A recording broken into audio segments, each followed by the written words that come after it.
The Cuban Missile Crisis by Jen Little. The Cuban Missile Crisis lasted for 13 days in October of 1962. It was between the U.S. and the Soviet Union, and it happened when the United States discovered Soviets installing nuclear missiles in Cuba. At the time, President JFK was in office for the U.S., Nikita Khrushchev was leading the Soviets, and Fidel Castro was in power in Cuba.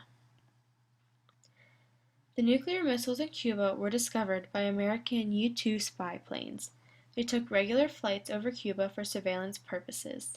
On October 14th, a U-2 plane took pictures that clearly showed sites for medium-range and intermediate-range ballistic nuclear missiles being set up in Cuba. President Kennedy met in secret with his advisors for several days after the discovery of the missiles to discuss this newfound problem. He did not want Cuba and the Soviet Union to know that they had discovered their missiles.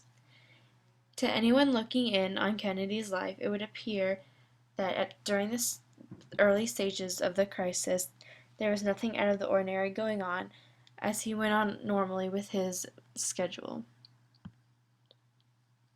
One reason the Soviets sent missiles to Cuba was to protect Cuba from another U.S. invasion and U.S. aggression.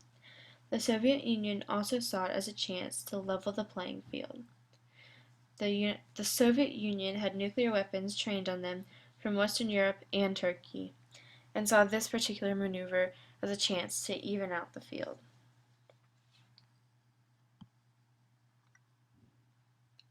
The U.S. did not like the presence of nuclear missiles in Cuba at all.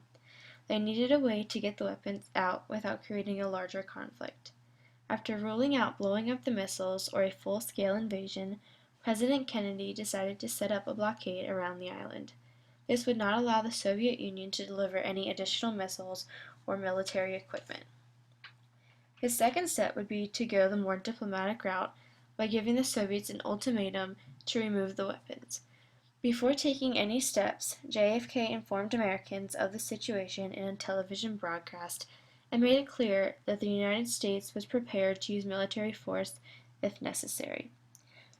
When the Americans were informed of this, it was the seventh day of the crisis. People all over nervously awaited to see what would happen next. Khrushchev responded to Kennedy by saying that the blockade around the island was an act of aggression. He ordered his ships to continue on. The blockade did not find any ships containing offensive weapons when searched, but the continued reconnaissance flights by the U.S. U-2 planes showed the missile sites were still being prepared and were getting closer to becoming operational. There seemed to be no end in sight. During the standoff, a U-2 plane was shot down over Cuba. Major Rudolph Anderson is considered the sole U.S. combat casualty in this crisis.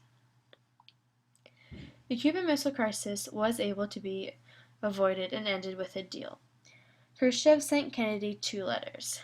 Before the first offer came, though, John Scally, an ABC News reporter, was approached by a member of the Soviet embassy.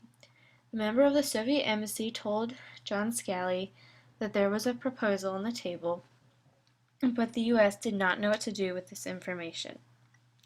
Then, the first letter from Khrushchev arrived to Kennedy, and it said that the Soviet Union would dismantle the missiles if the U.S. promised to not invade Cuba again. The next day, a second letter arrived with a bit more of a deal for the Soviets. This letter wanted the U.S. to not invade Cuba again, and also to remove their missiles trained on the Soviets from Turkey. The day that the second letter arrived was the day that Major Rudolph Anderson was shot down. This was a conflict of events, as it made the United States have to prepare for a confrontation and also worry about searching for a diplomatic resolution. JFK decided to ignore the second letter and take up the deal in the first. However, later out of the public eye, the U.S. did remove their missiles in Turkey. A deal was reached and nuclear war was avoided. The deal accomplished a couple of things. An ugly war was avoided, The United States and the Soviet Union removed their respective missiles. A hotline telephone system was set up between Kennedy and Khrushchev to keep communications open in case there was another flare-up. And the United States, Soviet Union, and Great Britain signed the Nuclear Test Treaty Ban Act.